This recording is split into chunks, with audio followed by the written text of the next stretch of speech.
Nitwa Aline, nari mfite imyaka 24 igihe nashakanaga na Eric. Twari tumaranye imyaka 3 dukundana mbere yo gukora ubukwe. Eric yari umugabo w'inyangamugayo, unkunda kandi nanjye mukunda. Ambwira amagambo meza buri munsi, nibwiraga ko ari we mugabo w'inzozi zanjye, nibwiraga ko ari we mugabo Imana yangeneye. Nibwiraga ko ari we mugabo uruta abandi bagabo bose. Eric yari umuntu mwiza cyane ku buryo nanjye ubwanjye byandengaga pe. Eric nabonaga ari igitangaza. Eric nabonaga ari umuntu utagira ikosa. Eric yari umuntu udasanzwe kuri njyewe. Nyuma y'ubukwe ubuzima bwari bwiza cyane. Twabaga mu rugo rwiza i Kigali kandi twese twakoraga akazi keza. Hashize imyaka 2 tubana, twabyaye umwana w'umuhungu. Ibyo byatumye numva ubuzima bwanjye bwuzuye bumeze neza. Hahandi numvaga ko nta bindi byishimo ntegereje mu buzima bwanjye, kuko kuba nari mfite Eric kandi mfite ubuzima bwiza, mfite umwana wanjye, numvaga nta bindi byishimo ntegereje kubona mu buzima. Ariko nyuma y'igihe gito natangiye kubona impinduka ku mugabo wanjye. Yatahaga atinze, rimwe na rimwe agataha nijoro cyane. Hahandi yageraga mu rugo nka saa 9 z'ijoro, saa 8 z'ijoro, saa 11 z'ijoro, ndetse ntiyatinyaga no kuba yagera mu rugo saa 12, akambwira ko yaraye mu kazi, akambwira ko akazi kabaye kenshi, agomba gukora amanywa nijoro, agomba gukora ibishoboka byose kugira ngo umuryango urusheho kuba mwiza, urusheho gutera imbere muri byose. Muri icyo gihe Eric yakomeje kubura cyane, nkajya mubura bidasanzwe. Hahandi natangiye kumva ibintu bitangiye kundenga. Ariko nyuma y'igihe natangiye kubona impinduka ku mugabo wanjye. Bya bindi bikabije pe, hahandi numvaga nanjye bitangiye kundenga. Eric naramwizeraga cyane ku buryo nta na rimwe nigeze nshidikanya ku rukundo nkunda. Umunsi umwe inshuti yanjye yambwiye ibintu byanteye ubwoba. Yambwiye ko yabonye umugabo wanjye ari kumwe n'umukobwa mu mujyi, bari bafatanya amaboko nk'abantu bakundana.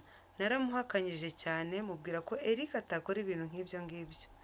Ariko mu mutima wanjye nagize ubwoba bwinshi cyane, nagize igishyika ku mutima, bintera gutekereza cyane ariko sinabyitaho cyane. Hashize iminsi mike Eric yambwiye ko agiye mu rugendo rw'akazi mu ntara. Yagiye ambwiye ko azamara icyumweru kimwe, ariko ku munsi wa 3 gusa nagiye kumva numva amakuru atunguranye cyane. Narumiwe pe. Umuvandimwe wanjye yarampamagaye arambwira ati, Aline, hari umuntu uvuze ko Eric yagiye gukora ubukwe uyu munsi. Jesus! Narumiwe pe. Ahari banza nari kuvuga ngo ni amagambo, ariko natekereje ko ari murumuna wanjye.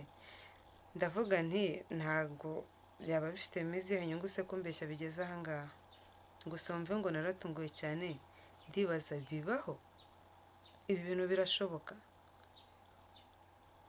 Numvise isi nyituyeho, numvise isi nyikaragiye hejuru.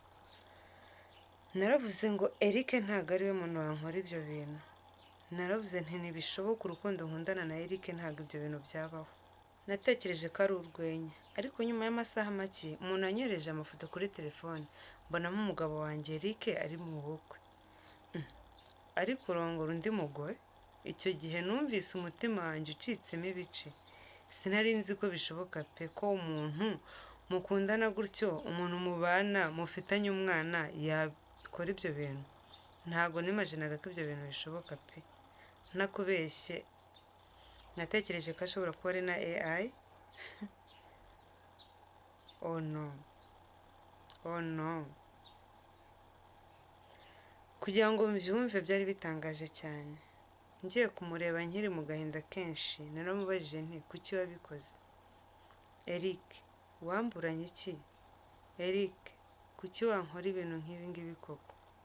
Ni iki ntaguhaye? Ni iki ntagukoreye?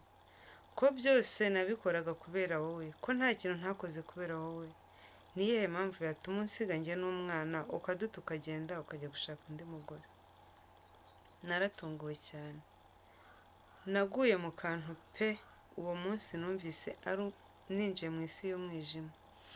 Eric yaranyitegereje araceceka akanya gato, hanyuma aravuga ati, numvaga ntakigukunda nk'uko nagukundaga mbere.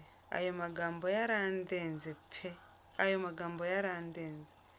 nari naramuhaye urukundo rwanjye rwose n'icyizere cyanjye cyose, ariko Eric yarampemukiye. Ntabwo yigeze yita ku rukundo namukundaga, ntabwo yigeze yita ku mubano twabanaga, nta kintu na kimwe yigeze yitaho. Eric yaransize aragenda, ajya gukora ubukwe n'undi mugore. Ariko nyuma y'igihe naratekereje ndavuga nti ubuzima ntibuhagarara kubera umuntu umwe, ngomba gukora nkakomeza kugira ngo mbashe kwitunga ndetse n'umwana wanjye. Natangiye gukora cyane ku kazi kanjye, nita ku mwana wanjye kandi ngerageza kongera kwiyubaka.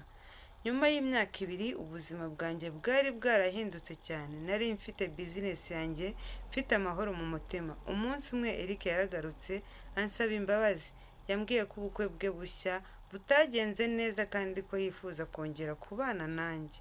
Jesus, uranyumvira? Muri kunyumvira ukuntu Eric yaje akambwira ari we wari gukora iki, ari we wari kubikora iki? Yaransize aragenda, ansenga nyenyine. Naramwinginze, arambwira ati sinkigukunda.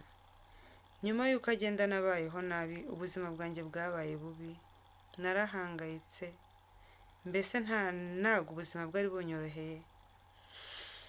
Nyuma nyine nza kwitekerezaho nk'uko nabibabwiye, niyitaho, mera neza, mbaho neza n'umwana wanjye, tumeze neza, dufite amahoro yo mu mutima, turi twenyine tutamufite, twari tubayeho neza. Ariko urumva Eric, umva amagambo yaje arambwira, ari we wari gukora iki? Mbwira muri comment, mbwira. Mwiriwe neza, nagiye kubasuhuza nk'ibisanzwe nk'uko mubizi, aha ni kuri Bense TV show, ngira ngo mukomeze mubane natwe muri ibi biganiro ngiye kubagezaho. Uyu munsi rero ngiye kubagezaho inkuru umukunzi wacu yatwoherereje, yatubwiye ati muyigeze ku bakunzi ba Bense TV show babashe kuba bangira inama cyangwa se bamwe ibitekerezo ndetse n'inyunganizi. Uyu munsi rero umukunzi dufite uyu munsi akaba ari uwitwa Aline. Ngiye kubacira muri make inkuru ye nk'uko yabimbwiye, hanyuma mugire icyo mumubwira muri comment, ndabizi ko araba ari hafi abireba. Twagiye. Aline yohereje ubutumwa bugira buti